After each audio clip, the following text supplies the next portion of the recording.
पिछले एपिसोड में हमने देखा था कि वांग लिन और ली वन एक केव के अंदर आ चुके थे, जहां पर आने के बाद उनको कुछ अजीब सी फीलिंग आने लग जाती है। जब वांग लिन चेक करने की कोशिश करता है तो उसको ये पता चलता है कि अंदर कोई तो कोई ऐसा सेलेस्टियल बैठा हुआ है जो अपने आप को हील करने में लगा हुआ है और यहाँ पर वो लोगों को पसेस करता है, उनकी पावर को निचोड़ जाता है। जब तक यहाँ पर वांग लिन को इस चीज का एहसास हुआ था, सेलेस्टियल उन दोनों की प्रेजेंस को महसूस कर चुका था। इस वजह से वो दोनों के ऊपर अटैक देकर मार देता है। उसके पास रेड लाइटनिंग की अटैक थे तो वांग लिन वो अटैक भी देखकर हैरान था कि इसके पास रेड लाइटनिंग की पावर कैसे आई। वो दोनों के दोनों अपनी जान बचाकर वहां से भाग जाते हैं, बड़ी मुश्किल से ही, लेकिन दोनों ने अपनी जान बचा ली थी। वो सेलेस्टियल के चुंगल से बाहर निकल कर आ चुके थे। इसके बाद वांग लिन का टारगेट था कि वो जाएगा ट्रेजर पवेलियन के अंदर ताकि वहां जाने के बाद कुछ सेलेस्टियल स्पेल्स वगैरह वो हासिल कर सके, लेकिन जो भी रॉयल फैमिली होती है वही अंदर जा सकती, बाकी का बाहर का बंदा नहीं जा सकता। तो यही दिक्कत वांग लिन के सामने भी आकर पहुंच चुकी थी, जिसके बाद यहाँ से ये एपिसोड शुरू होता है। तो इस एपिसोड की शुरुआत में वांग लिन ने जितने भी रॉयल फैमिली के बंदे थे उन सभी की वोट लगा दी थी, एल्डर की वोट लगा देता और फिर कहता है वो कि क्या मैं क्वालिफाई हूँ इस ट्रेजर पवेलियन के अंदर जाने के। तो एक एल्डर तो मर गया था, 3 एल्डर बचे हुए थे। तीनों की तीनों यहाँ पर वांग लिन के सामने सरेंडर करते हुए ये कहने लग जाता है कि सीनियर, हम आपको नहीं रोक सकते, आपकी पावर इतनी ज्यादा है ना कि हम चाहकर भी आपको नहीं रोक पाएंगे अंदर जाने से, तो आप बिल्कुल अंदर जा सकते हैं। वैसे आपने नाम क्या बताया? आपका नाम जूमू है ना, तो क्या आपका जू फैमिली से कोई कनेक्शन है क्या? डोंगलिन प्लैनेट पे जो जू फैमिली रहती है उससे, क्योंकि आपका नाम मैच करता है ना। तो वांग लिन कहता है कि नहीं, मेरा उस फैमिली से कोई भी कनेक्शन नहीं है। तो ये देख वो एक एल्डर था, वो कहने लग जाता है कि मैं चैन फैमिली का एल्डर हूँ और ऑल हेवन स्टार सिस्टम के अंदर ही रहता हूँ। मैं अपनी चैन फैमिली की तरफ से आपको ये ऑफर देना चाहता हूँ कि आप हमारी फैमिली के एक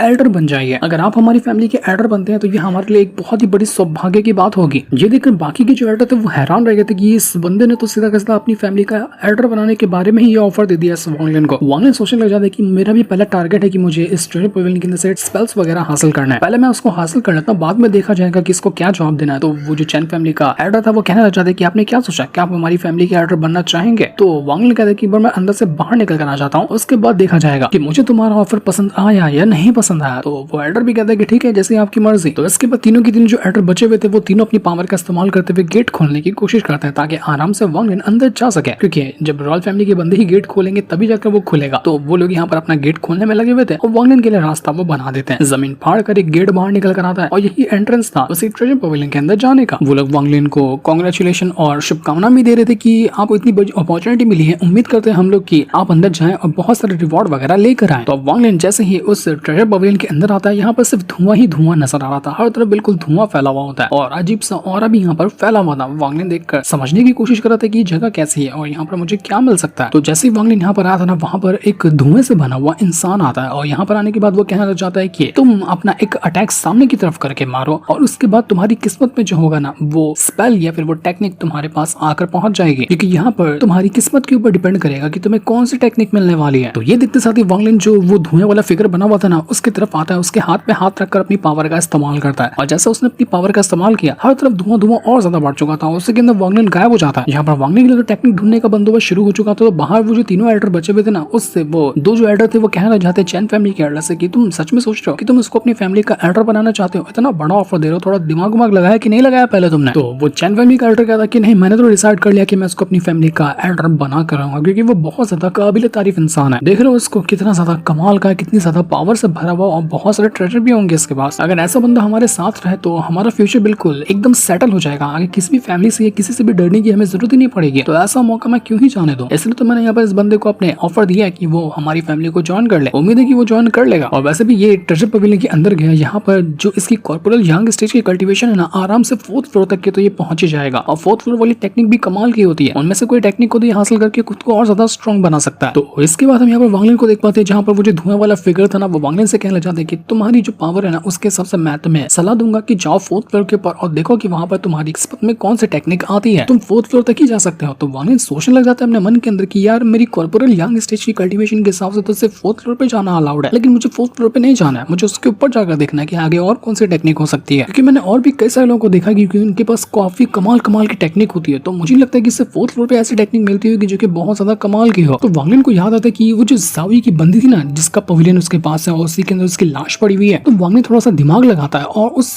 लड़की को बाहर निकाल लेता है उसके पवेलियन के अंदर से और उसका हाथ देकर मारता है उसी धुएं वाले फिगर के ऊपर। और जैसे यहाँ पे ये फिगर के ऊपर वो पावर जाती है ना उस लाश की, तो फिगर बिल्कुल हैरान रह जाता है। अब वो लाश जो है उसकी पावर, उसकी कल्टीवेशन लेवल तो बहुत ज्यादा आगे, क्योंकि ऑलरेडी वो एक सेलेस्टियल रैंक की कल्टीवेटर थी। तो इस वजह से वो जो फिगर होता है ना धुएं वाला, वो वांग लिन से कहता है कि वेलकम सीनियर, आपको टॉप के फ्लोर पे जाना है ना, तो मैं आपको वहां तक ले जा सकता हूँ, आपके लिए 4th फ्लोर नहीं है, आपके लिए टॉप फ्लोर है। वांग लिन खुश की वाह, चलो ऊपर जाने का रास्ता हो गया, थोड़ा सा जुगाड़ क्या बनाया, सीधा जाके मुझे ऊपर एंट्री मिल गई। बाहर वो तीनों एल्डर सोच रहे थे कि फोर्थ फ्लोर पे जाएगा वांगलिन और कोई अच्छा ट्रेजर बाहर लेकर आएगा, लेकिन जब वो लोग देखते ना कि लाइट तो फोर्थ फ्लोर से ऊपर तक जा रही है, मतलब फोर्थ फ्लोर के भी ऊपर जा रहा है वांगलिन, तो उनको यकीन ही नहीं होता कि अरे ये फिफ्थ फ्लोर पे या सिक्स फ्लोर पे ऐसा ऊपर कैसे जाते आ रहा है। अरे कॉर्पोरल यंग स्टेज का बंदा तो सिर्फ फोर्थ फ्लोर तक ही लिमिटेड है, वो उसके ऊपर नहीं जा सकता, तो ये ऊपर कैसे चला गया, ये किया क्या इसने अंदर। फोर्थ फ्लोर के बाद वांगलिन फिफ्थ, सिक्स्थ, 7, 8 यहाँ तक के तो आराम से पहुंच जाता है। और जितना वो ऊपर जा रहा था ना, उन तीनों एल्डर की धड़कन उतनी ही बढ़ रही थी। वो यकीन नहीं कर पा रहे थे कि हम आंखों से क्या देख रहे हैं, हम खुद यहाँ पर फोर्थ फ्लोर के ऊपर कभी नहीं जा पाए और ये बंदा फोर्थ फ्लोर के ऊपर कैसे चला गया, वो 8th फ्लोर पे जाकर पहुंच चुका है। वो लोग तो कहते हैं कि हम तो हमारी फैमिली के सिर्फ एल्डर वगैरह, अगर हमारी फैमिली के सबसे स्ट्रॉन्गेस्ट एंसेस्टर को भी यहाँ पर लाके खड़ा कर देना, वो भी 8th फ्लोर पे नहीं जा पाएगा। जहां तक हमने सुन के रखा है कि जो बहुत ही ज्यादा कमाल के बंदे होते हैं ना, वो भी मैक्सिमम 8th फ्लोर तक के जा पाते हैं। 9th फ्लोर टॉप फ्लोर है, वहां पर कोई आज तक के गया ही नहीं। लेकिन वो लोग ये बातें ही क्या कर रहे थे कि तब तक यहाँ पर वांगलिन बस ऑलमोस्ट 9th फ्लोर पे पहुंचने वाला था, मतलब ये पवेलियन का एकदम टॉप है। और बिल्कुल वांगलिन पहुंच जाता है 9th फ्लोर के ऊपर जाकर। और अब जो यहाँ पर वो तीनों एल्डर की हालत होती है ना, वो देखने लायक थी। वो बस देखते ही रह जाते हैं। उनको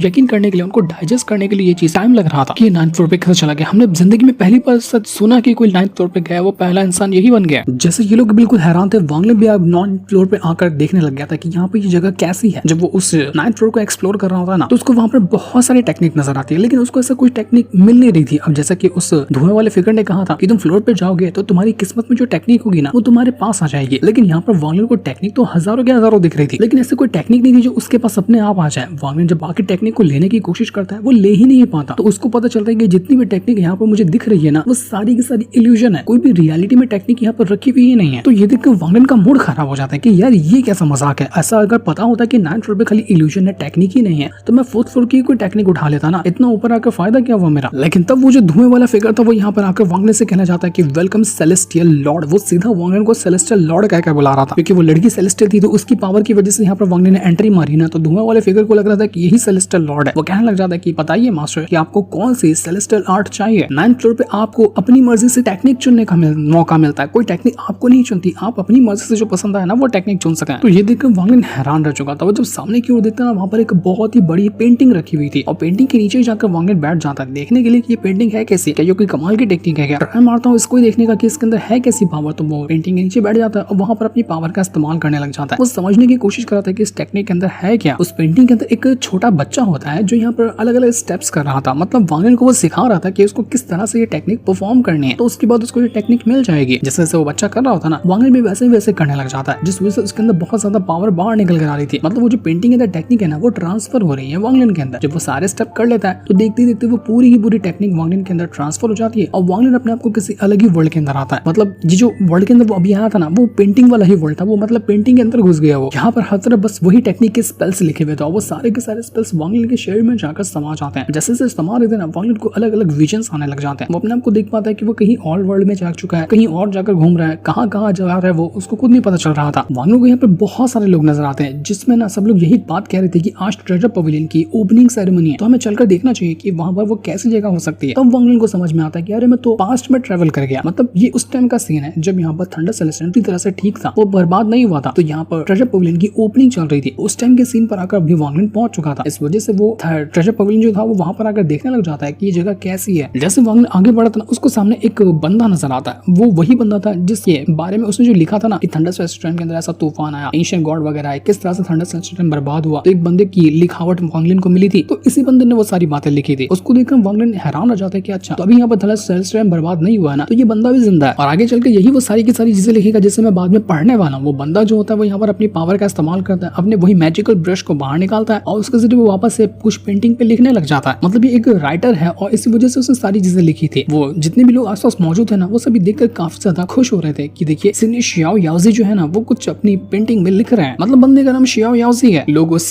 शियाओ याओजी की तारीफों के पुल बांधने लग गए थे कि हमारा एक सौभाग्य कि हम यहाँ पर अपनी आंखों से इसे लिखते हुए देख रहे हैं। आज तक इन्होंने कई सारी टेक्निक लिखी है और कितनी सारी अच्छी अच्छी चीजें लिखी हैं। उनके जैसा कोई लिखने में माहिर है ही नहीं। इनके पास सेलेस्टियल पावर पावर जो है ना वो भी इतनी ज्यादा है कि हम उसका अंदाजा नहीं लगा सकते। शियाओ याओजी जो था वो सभी से कहने लग जाते कि आप सभी का यहाँ पर वेलकम है, आज आप ओपनिंग सेरेमनी में आए हैं इस ट्रेजर पवेलियन के, तो आज हमारे लिए एक बहुत ही खुशी का मौका है, हमारे थंडर सेलेस्टियल आइलैंड के लिए एक त्योहार वाला दिन है ये, इतने कमाल के ट्रेजर पवेलियन का आज उद्घाटन हो रहा है और इस वजह से मैं इमॉर्टल शियाओ याओजी अपने हाथों से बनाई हुई ये पेंटिंग को इस ट्रेजर पवेलियन की सबसे पहली टेक्निक के तौर पर रखना चाहता। इस पेंटिंग के अंदर लिखी हुई मेरे हाथों से टेक्निक है और जो सबसे पहली टेक्निक जाएगी इस ट्रेजर पवेलियन के अंदर।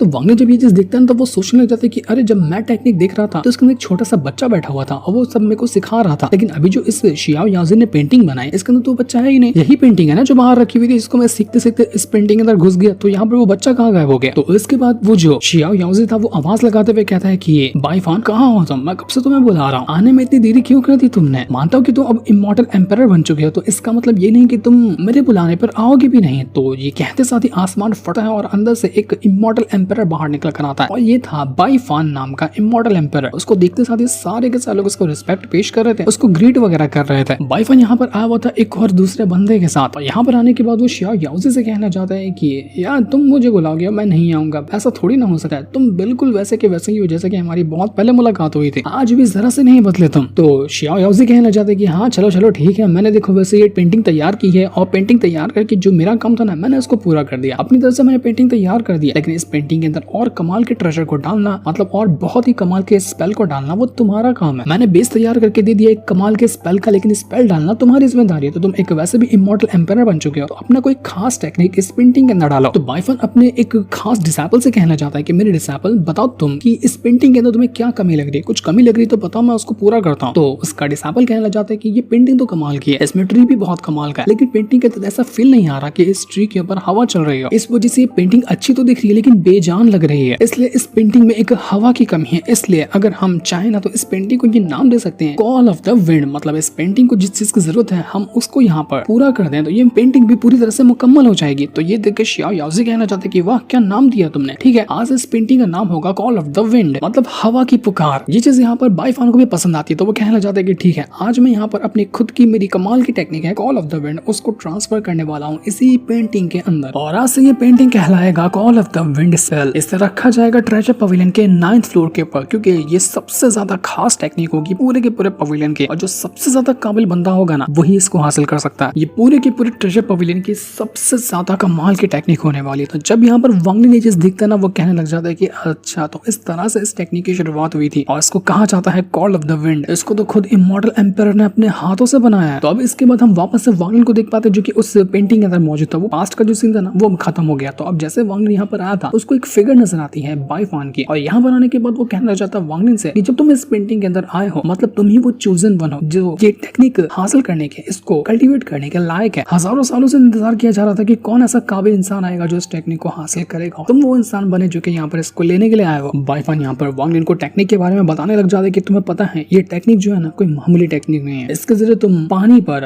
हवा पर, सब चीज के ऊपर कंट्रोल कर सकते हो। तुम्हारा एक अटैक इस टेक्निक से किया हुआ इतना पावरफुल होगा कि माउंटेन को वो क्रश करके रख दे। तुम अंधेरी दुनिया में लाइट का काम कर सकते हो, जहाँ दुनिया अंधेरों में घिर रहेगी तुम इस टेक्निक के जरिए एक ऐसी रोशनी बना दोगे जो कि पूरी तरह से अंधेरे को खत्म कर देगी। इतनी ज्यादा कमाल की ये टेक्निक है और मैं उम्मीद करता हूँ कि तुम्हें इसकी पावर का अंदाजा हो रहा होगा। लेकिन मैं इस टेक्निक को तुम्हें देने से पहले मैं तुमसे एक छोटा सा सवाल पूछना चाहता हूँ कि बताओ मुझे हवा क्या होती है। तो वांगलिन कहता है कि अगर हम हवा को देखें तो ये वैसे उतनी ज्यादा कोई खतरनाक चीज नहीं है, अगर जब छोटी होती है तो हमें बहुत मामूली सी लगती है, लेकिन जब हवा एक साथ आने लग जाए ना तो वो इतनी काबिल हो जाती है कि पहाड़ को, समुद्र को, जिस चीज को चाहिए अपने रास्ते में आने वाली हर चीज को वो बर्बाद करके रख सकती है। तो बाईफान कहता है कि बिल्कुल सही कहा हमने, हवा के बिगड़ ना इंसान की जिंदगी का अस्तित्व ही नहीं है। जब तक हवा ना हो उसकी जिंदगी में तब तक कि वो सही से सर्वाइव भी नहीं कर सकता। वो जब टेक्निक को अपनी परफॉर्म कर रहा था ना कॉल ऑफ द विंड को, तो वो इतनी ज्यादा हवा फैला रहा था कि मानो हर तरफ भूकंप के भूकंप आ रहा है, और उसी के बीच में वांगलिन खड़ा होता है जिसको सारी की सारी चीजें हैंडल करनी है। अगर वो यहाँ पर हिल गया तो मतलब समझ जाएगा बाईफान की ये हवा को हैंडल ही नहीं कर पा रहा, तो वो हवा के और भी कई सारे अटैक करता है वांगलिन के ऊपर, और वांगलिन को सारे के सारे अटैक झेलने थे, उसको इस काबिल होकर दिखाना था कि वो आराम से call of the wind technique को हैंडल कर सकता है। कई सारे अटैक आते हैं, हवा के बने हुए कई सारे ड्रैगन उसके ऊपर आते हैं और एक के बाद एक करते हुए वांगलिन के ऊपर अटैक कर रहे थे। लिटरली वो अटैक ऐसे थे ना कि वांगलिन खुद कह रहा था कि मुझे ऐसा लग रहा है कि मेरा शरीर टुकड़े टुकड़े हो जाएगा। इतना दर्द हो रहा था उसको, इतना दर्द हो रहा था उसको, लेकिन वो सब कुछ बर्दाश्त करता जाता। वो कहता है कि मुझे लग रहा है मेरी प्रिमोडियल स्पिरिट जो है वो डिस्ट्रॉय होने वाली है। अगर मैंने कुछ ज्यादा टाइम तक इसको अच्छे से नहीं हैंडल किया तो मेरी स्पिरिट डिस्ट्रॉय हो जाएगी, मेरे बॉडी के चीथड़े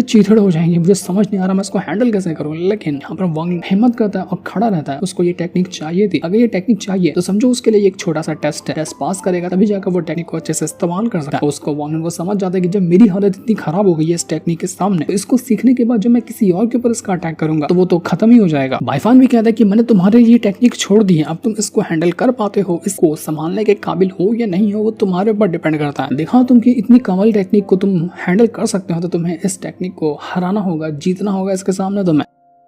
तो इसके बाद हम वांगलिन को देख पाते हैं जो कि ट्रेजर पवेलियन के अंदर से बाहर निकल कर आ गया था। दिखाया तो नहीं जाता कि उसने टेक्निक को अच्छे से सीख लिया या नहीं सीखा, लेकिन ऑलमोस्ट सीख ही गया होगा वो। तो जैसे वो बाहर निकल कर आता है ना, यहाँ पर वो जो तीनों के तीनों एल्डर थे वो कहने लग जाते हैं कि तुम गए थे ना 9th फ्लोर के अंदर, वो जगह कैसी थी, तुमको वहां पर से कौन सी टेक्निक मिली, क्या तुम हमें दिखाओगे कि तुम्हें 9th फ्लोर के अंदर से कौन सी काबिल तारीफ टेक्निक मिली, क्योंकि हम भी कभी 9th फ्लोर की टेक्निक को देखे ही नहीं है। तो वांगलिन वहां पर अपनी पावर का इस्तेमाल करता है, God of the wind technique को वो एक्टिवेट कर लेता है। और जैसे यहाँ पर वो लोग देखते ना तीनों के तीनों एल्डर, इसके हाथ में तो सेलेस्टियल आर्ट है जो कि कॉल ऑफ द विंड है, वो दंग रह जाते हैं कि बाप रे, ये तो वो लेजेंडरी आर्ट है जिसके बारे में सिर्फ किताबों के अंदर लिखा हुआ है। तो तीनों के तीनों एल्डर का ना मन बहल जाता है। यहाँ पर वो तीनों सोचने लग जाते हैं कि इसको तो हम सोचते थे कि अपना एल्डर बनाएंगे ना, लेकिन इसकी जरूरत ही नहीं है। अब अगर इससे हम ये सेलेस्टियल आर्ट ले लेते हैं तो हमारे लिए कितना ज्यादा फायदेमंद साबित होगा ना, हम इसको मारकर इसका आर्ट ही छीन लेते हैं, फिर इसकी कोई जरूरत ही नहीं पड़ेगी। तो अब यहाँ पर ये लोग जो प्लान बना देते ना, वो सीधा सीधा अपनी मौत को दावत देने का प्लान बना रहे। वांगलिन के पास तो अच्छा चांस है अपनी टेक्निक को यूज करने का, और तीनों के तीनों एल्डर अब यहाँ पर कहने लग जाते हैं कि वांगलिन मरने के लिए तैयार हो जा, तू अब यहाँ पर जो टेक्निक लेकर आया ना, हम तुझसे वो छीनने वाले हैं। वो तीनों के तीनों एल्डर वांगलिन के ऊपर अपनी पावर का इस्तेमाल करते हुए अटैक देकर मारते हैं, लेकिन एक ही पल के अंदर वांगलिन अपना call of the wind technique को यूज करता है। उसको यूज करते साथ ही जैसे अटैक उसने देकर मारा था, तीनों के तीनों एल्डर के जो भी अटैक थे एक पल के अंदर वो गायब ही हो जाते हैं और वांगलिन के अटैक के अंदर वो समा चुके थे। इसके बाद वांगलिन तुरंत वही call of the wind technique का इस्तेमाल करते हुए तीनों एल्डर को उठाकर फेंक देता है। वो जब विंड पावर का इस्तेमाल करता है ना, तो विंड के अंदर से कई सारे ड्रैगन बाहर निकल कर आते हैं। उसके विंड ना ड्रैगन में कन्वर्ट हो सकते थे, तो उसी के जरिए वो यहाँ पर इतना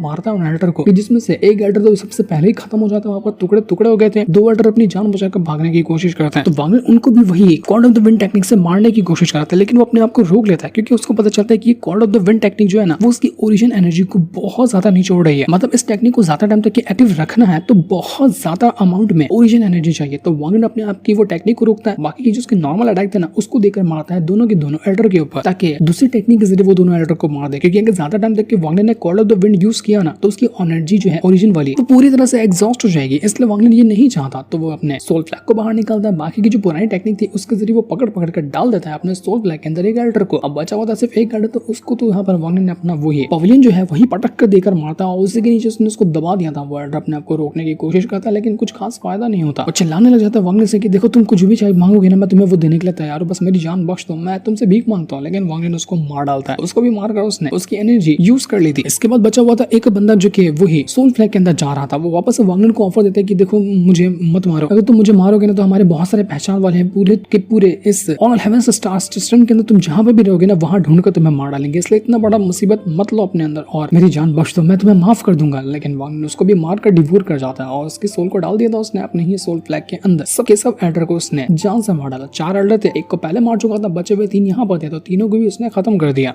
और तीनों की मुसीबत जाने के बाद वांगलिन आराम से वहां पर बैठ जाता है और पुरानी बातों को याद करने लग जाता है। जब बाइफान वो टेक्निक के बारे में उसको बता रहा था तो बाइफान ने ये कहा था कि ये जो ट्रेजर पवेलियन है ना, इसका पूरा का पूरा कोर डिपेंड होगा इसी call of the wind technique के ऊपर, क्योंकि ये call of the wind technique पूरे के पूरे ट्रेजर पवेलियन की सबसे ज्यादा कमाल की टेक्निक है। तो वांगलिन को याद आता है कि इसका मतलब ये तो नहीं कि मैं पूरे का पूरा ट्रेजर पवेलियन ही उठा सकता हूँ, क्योंकि मैंने तो call of the wind technique सीख लिया ना, तो एक काम करता हूँ इसका इस्तेमाल करता हूँ। वांगलिन तुरंत अपनी पावर का इस्तेमाल करता है और ट्रेजर पवेलियन को ना पकड़ने की कोशिश करता है और लिटरली उसने अपनी call of the wind technique use किया, वो ट्रेजर पवेलियन को एकदम छोटा सा कर लेता है और अपने पास लेकर आ जाता है। मतलब पूरा का पूरा ट्रेजर पवेलियन अब उसके जेब में आ जाएगा, उसको फिर आगे किसी चीज की टेंशन लेने की जरूरत ही नहीं है। वांगलिन कहना चाहता है कि यार कमाल हो गया, इस जर्नी पे मुझे चीजें तो बहुत ज्यादा मिली, लेकिन गड़बड़ ये हो गई कि 4 फैमिली को मैंने अपना दुश्मन बना लिया। चारों के चारों रॉयल फैमिली जो है अब वो मेरा दिमाग खराब करने के लिए मेरे पीछे पड़ जाएंगे। लेकिन इसका भी वांगलिन ने बंदोबस्त करके रखा हुआ था। वो ली युआन के पास आता है, उसे कहना चाहता है कि ली युआन मुझे तुम्हारी हेल्प चाहिए, तुम मेरी हेल्प करो। तो जैसे यहाँ पर वो प्लान बताता ना ली युआन को, तो ली युआन अपनी पावर का इस्तेमाल करते हुए ट्रेजर पवेलियन के चारों तरफ एक खास तरह का बैरियर लगा देता है, ताकि कोई भी बाकी की जो रॉयल फैमिली वाले हैं वो इस ट्रेजर पवेलियन को ढूंढ ही ना सके और यहाँ पर आ ही ना पाए। तो इसके बाद हम कुछ दिन बाद का सीन देखते हैं। यहाँ पर होता क्या है कि 2 बंदे थे जो आए थे वही ट्रेजर पवेलियन के अंदर कुछ टेक्निक लेने के लिए। वो अपना बात कर रहे थे कि हम तो 4th फ्लोर पर जाएंगे और वहां से कमाल की टेक्निक ले लेंगे। तो वो लोग अंदर आते हैं और अपनी पावर का इस्तेमाल करते हुए ट्रेजर पवेलियन का जो गेट था ना उसको ओपन करने की कोशिश करते हैं, लेकिन तब उनको पता चलता है कि अबे तेरी भैंस की टांगे, तो गेट है ही नहीं यहाँ पे, पूरा का पूरा पवेलियन ही गायब हो गया। कौन लेके चला गया पवेलियन को? ये लोग इधर तो चेक करने की कोशिश करते कि ये जगह कौन सी है, लेकिन उनको पता नहीं था कि यहाँ पर फॉर्मेशन लगा हुआ। वांगलिन ने फॉर्मेशन क्रिएट करके रखा था। जो भी यहाँ पर आता है ना ट्रेजर पवेलियन के अंदर जाने के लिए, वो पूरी तरह से फॉर्मेशन के अंदर ट्रैप हो जाता है और दोनों के दोनों एल्डर फॉर्मेशन के अंदर ट्रैप हुए। ट्रैप होने के बाद वो किसी और ही अलग वर्ल्ड के अंदर आकर पहुंच जाते हैं। यहाँ पर आकर वो हैरान थे कि ये कैसी जगह। यहाँ पर खाली वो दोनों नहीं थे बल्कि और भी कई सारे बंदे मौजूद थे जिन सभी को यहाँ पर वांग ने ट्रैप कर लिया था। मतलब जो भी आएगा ट्रेजर पवेलियन के अंदर घुसने के लिए, वो सारे के सारे लोग उस फॉर्मेशन के जाएंगे और वहीं से गायब होकर अलग ही दुनिया के अंदर जाकर फंस जाएंगे। वांग ने कहना चाहता है कि अभी तो मैंने छोटा मोटा जुगाड़ बना लिया अपने आप को बचाने का, लेकिन वो जो 4 फैमिली के एल्डर है ना, जिन चारों को मैंने मार डाला है, तो वो चारों के चारों फैमिली ऐसे तो शांत नहीं बैठेगी। और वैसे भी उनकी फैमिली मामूली नहीं है, वो चारों के चारों रॉयल फैमिली वाला है। तो वो लोग कोई ना कोई तो प्लान बनाएंगे मुझे ढूंढने का, ताकि मुझे ढूंढ कर परेशान कर सके। अगर मुझे अपने आप को बचाना है तो मुझे लगता है कि मुझे यहाँ से निकल जाना चाहिए। जो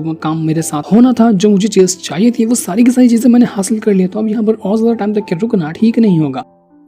तो वांग वहां से जाने की तैयारी कर रहा था। लियोन उसे कहना चाहता है कि सीनियर, क्या आप सच में जाना चाहते हैं क्या? जाने से पहले आप वो नहीं चेक करना चाहेंगे कि वो जो गुफा के अंदर फॉर्मेशन बना हुआ था और उसके अंदर कोई सेलेस्टियल बैठकर अपने आप को हील कर रहा था, वो था कौन? तो वांग कहता है कि मुझे नहीं लगता कि वो करना ठीक होगा, क्योंकि हम यहाँ पर थंडर सेलेस्टियल रेल्म के अंदर आए हुए थे ट्रेजर वगैरह लेने के लिए, अपना फायदा करने के लिए, ताकि हमारे साथ कुछ फ्यूचर में गड़बड़ी हो तो हम अपने आप को प्रोटेक्ट कर सके। तो मुझे लगता है कि जितना चीज हमें चाहिए थी ना, वो हमें मिल चुकी है। अब बिना मतलब की मुसीबत मोल लेना ठीक नहीं होगा। हम जाएंगे वहां पर, ढूंढने की कोशिश करेंगे कि वो बंदा था कौन, तो हमें वो सेलेस्टियल के बारे में जानकारी तो मिल जाएगी, लेकिन बाद में वो हमारे पीछे पड़ गया तो हमारे तो लाले पड़ जाएंगे ना। तो इसीलिए मैं कह रहा हूँ कि बिना मतलब की मुसीबत गले लेना कोई ठीक डिसीजन नहीं है। वैसे भी मैंने जितना चीज सोचा था कि थंडर सेलेस्टियल रेल्म के अंदर आने के बाद मुझे मिलेगी, मुझे लगता है कि मुझे उससे ज्यादा चीज ही मिल चुकी है, तो मुझे और ज्यादा किसी चीज की जरूरत है भी नहीं। मेरा बस अब टारगेट है कि मैं यहाँ से बाहर निकलूं बस। वैसे तुम्हें तो उतना कुछ खास मिला नहीं होगा। अगर तुम चाहो तो ये ट्रेजर पवेलियन जो मैं उठाकर यहाँ पर लेकर आ गया हूँ, तुम्हें चाहिए तो मैं तुम्हें दे सकता हूँ। बताओ लियोन, क्या तुम्हें ये चाहिए? तो लियोन कहता है नहीं सीनियर, ये मुझे मत दो, क्योंकि ये बहुत ज्यादा खतरनाक चीज है। जहाँ जाएगी ना वहाँ मुसीबत आएगी, तो मैं इतनी बड़ी मुसीबत लेने के लिए भी अपने सर पर तैयार नहीं हूँ। आप ही हैंडल कर लेना जो भी इसको लेकर मुसीबत आगे चलकर आने वाली हो तो। लेकिन अगर आप मेरे लिए कुछ करना चाहते तो कुछ दूसरी चीज कर सकते हैं, लेकिन मुझे समझ में नहीं आ रहा कि मैं आपसे उस चीज के लिए मदद मांगू या नहीं मांगू, देखा जाएगा बाद में कभी। पर अभी हमें यहाँ थंडर सेलेस्टियल रेल्म से बाहर निकलना है ना, तो हमें वेस्ट की ओर जाना होगा। वहाँ एक सेलेस्टियल रेल्म का गेट है, उसके जरिए हम यहाँ से बाहर निकल सकते हैं। चिंता मत कीजिए, मेरे पास एक ऑलरेडी क्वाड्रेंट मौजूद है, तो इसके जरिए हम यहाँ से बाहर निकलने का गेट जो है ना वो ओपन कर सकते हैं, क्योंकि थंडर क्वाड्रेंट के साथ ही यहाँ पर गेट को ओपन किया जा सकता है बाहर जाने के लिए। तो ये दोनों के दोनों वेस्ट की ओर निकल चुके थे, ताकि वहाँ जाने के बाद गेट के जरिए वांग थंडर सेलेस्टियल रेल्म के बाहर निकल पाएगा। और काफी लंबा सफर तय करने के बाद ऐसा लगा था कि वो लोग उस गेट के पास आकर पहुंच चुके हैं, लेकिन यहाँ पर और भी कई सारे बंदे मौजूद थे जो सभी उस जगह को तोड़ने की कोशिश कर रहे थे। जहाँ से वांग अंदर घुसा था ना, वो लोग उसी जगह को तोड़ने की कोशिश में लगे हुए थे और एक साथ सारे के सारे लोग गेट तोड़कर अंदर घुस जाते हैं। लेकिन इन बेवकूफ को नहीं पता था कि फॉर्मेशन के अंदर घुसने के बाद ना अंदर वो सेलेस्टियल बैठा हुआ है जो कि लोगों के इंतजार में ही है। तो जैसे इतने सारे लोग अंदर घुसे थे ना, वो सेलेस्टियल जो होता है एक के बाद एक करते हुए सारे के सारे लोगों को डिवोर कर जाता है। अब उन लोगों को लगा था कि अंदर कोई ट्रेजर होगा, उसको लेने के लिए पूछा, लेकिन सेलेस्टियल जो था अंदर बैठा हुआ अपने आप को हील करने वाला, वो इतने लोगों को मारकर सबको डिवोर कर जाता है ना, तो उससे वो उसकी पावर काफी ज्यादा बढ़ चुकी थी और ऐसा लगा था कि ऑलमोस्ट उसने अपने आप को रिकवर कर लिया। इतने सारे पावरफुल बंदे उसको मिले तो लग रहा था कि वो अपने आप को रिकवर कर चुका और हो सकता है कि अब वो यहाँ पर बाहर निकल कर ना जाएगा। वो कहने लग जाता है कि बस हो गया, बस थोड़ा सा बाकी है, उसके बाद मैं आजाद होने वाला, मैं पूरी तरह से रिकवर कर जाऊंगा। लेकिन था ये कौन, इसका मकसद क्या है, वो तो भी हमें नहीं दिखाया जाता, पर इतनी तो झलक दिखाई जाती है कि वो एक ओल्ड मैन है, पर बहुत ही अजीब दिख रहा है वो। लेकिन ये है कौन, जानेंगे इसके बारे में नेक्स्ट एपिसोड के अंदर, जिसको दिखाते हैं। साथ ही ये वाला एपिसोड यहीं पर एंड हो जाता है। Thanks for watching.